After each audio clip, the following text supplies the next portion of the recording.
नमस्कार दोस्तों। आज हम लोग ए चाइल्ड इज बॉर्न जो जर्मनी ग्रीर द्वारा लिखी गई एक लेख है उसे पढ़ने जा रहे हैं। यह वास्तव में एक्सट्रैक्ट है, अंश है ग्रीर द्वारा लिखी गई पुस्तक sex and destiny the politics of human fertility से। इस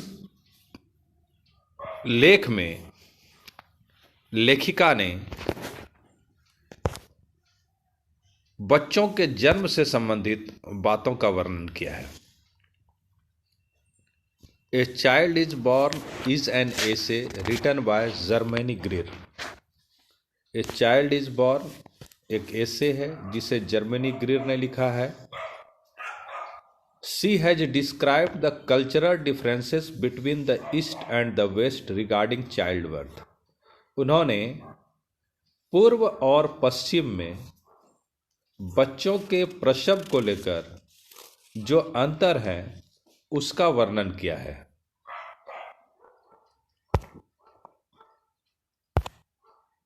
There are many ways of managing childbirth in traditional societies. परंपरागत समाज में बच्चों के जन्म के प्रबंध करने के कई तरीके हैं। They are useful for mothers, वे माँ के लिए उपयोगी हैं। They are accepted by the society, वे समाज द्वारा स्वीकृत हैं। Mothers have no mental burden, माँ पर किसी भी प्रकार का मानसिक बोझ नहीं होता है। They are able to face the problem, वे समस्या का सामना करने में सफल होते हैं। प्रसव की व्यवस्था स्थान विशेष पर बदलते हैं। पारंपरिक समाज में यह व्यवस्था सांस्कृतिक एवं सामूहिक रूप से स्वीकार्य होते हैं। माताएं नई विधियां खोजने से मुक्त होती हैं। इसका यह अर्थ नहीं कि वे चिंता मुक्त होती हैं, लेकिन सभी परेशानियां रीति एवं धर्म के अनुरूप सुलझा ली जाती है। स्त्री अपनी गर्भावस्था के दौरान अपने पति, संबंधियों एवं अन्य शुभेच्छुओं के द्वारा देखी भाली जाती है। उनकी सभी कठिनाइयों को समुचित रूप से सुलझाया जाता है। परंपरावादी समाज में बच्चों के जन्म के पूर्व उसके निमित्त सामानों की व्यवस्था करके रखना अशुभ माना जाता है। एक विश्वविद्यालय स्नातक महिला ने गर्भावस्था के अवधि के अनुभव को लिखते हुए बतलाया कि इन परंपरावादी समाज में क्या होता है। इस समाज में आवश्यक सावधानियां नहीं बरती जाती हैं। फलस्वरूप जच्चा एवं बच्चा की मृत्यु दर ऐसे समाज में अधिक होती है।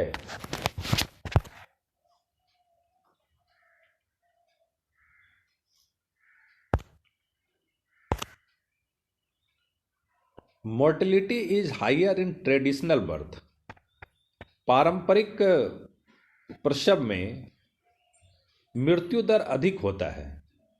In many societies women go to live with their mother in law after marriage. बहुत से समाज में शादी के बाद लड़कियां, औरतें अपने ससुराल में रहने जाती हैं। They do not become members of their new family until they have born a child. उन्हें तब तक पूर्ण रूप से उस परिवार का सदस्य नहीं माना जाता जब तक वह बच्चे को जन्म नहीं दे देती है।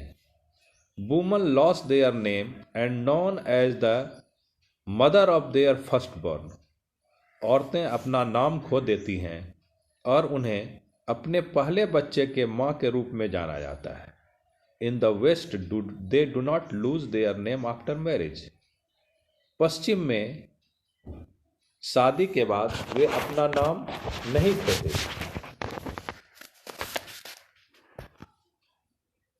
आज भी अनेकों समाज में शादी के बाद स्त्रियां अपने पति के घर उसकी माँ, बहनों एवं भाभीयों के साथ रहने जाती हैं, लेकिन तब तक वह उस नए घर की सदस्य नहीं मानी जाती जब तक कि वह एक बच्चा को जन्म ना दे दे।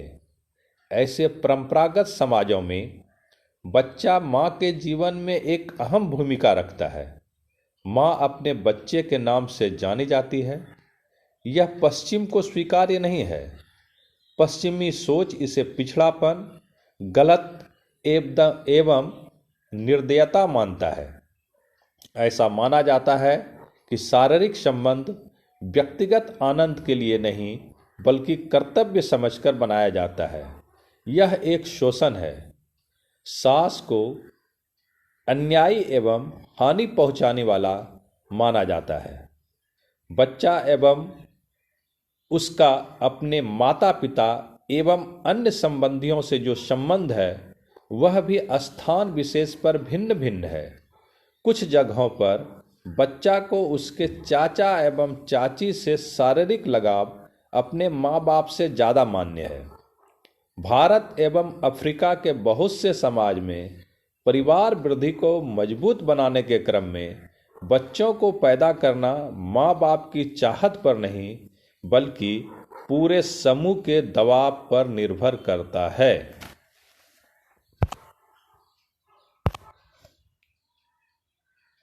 Women goes to her mother's house for the last few months of her pregnancy.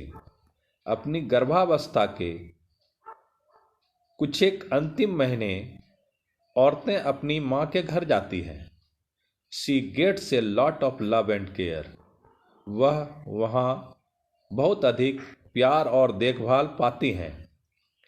Children are looked after by the whole family. बच्चों की देखभाल पूरे परिवार द्वारा की जाती है। They play with natural objects. वे प्राकृतिक चीज़ों से खेलते हैं। Asian children did not toys. Asia के बच्चों को खिलौनों की आवश्यकता नहीं होती है। बहुत से समाज में औरतें अपनी गर्भावस्था के अंतिम कुछ महीनों एवं बच्चे के जन्म के बाद के कुछ महीनों के लिए अपनी माँ के घर जाती हैं। वहाँ उसे बहुत स्नेह एवं देखभाल मिलता है। हर समय उसका ध्यान रखा जाता है। गर्भावस्था की सारी बातें एक उत्सव की तरह होता है। जब बच्चे का जन्म होता है तो वह पूरे परिवार के लिए एक खुशी का अवसर होता है। नामकरण संस्कार बहुत सुखद होता है। बच्चा के लिए नए कपड़े एवं उसकी माँ के लिए नई साड़ी लाई जाती है। देर रात तक भोज एवं गाना होता है। महिलाएं एवं लड़कियां इकट्ठी होकर गाना गाती हैं। सभी तकनीकी परिवर्तन सामाजिक समस्या खड़ा करता है।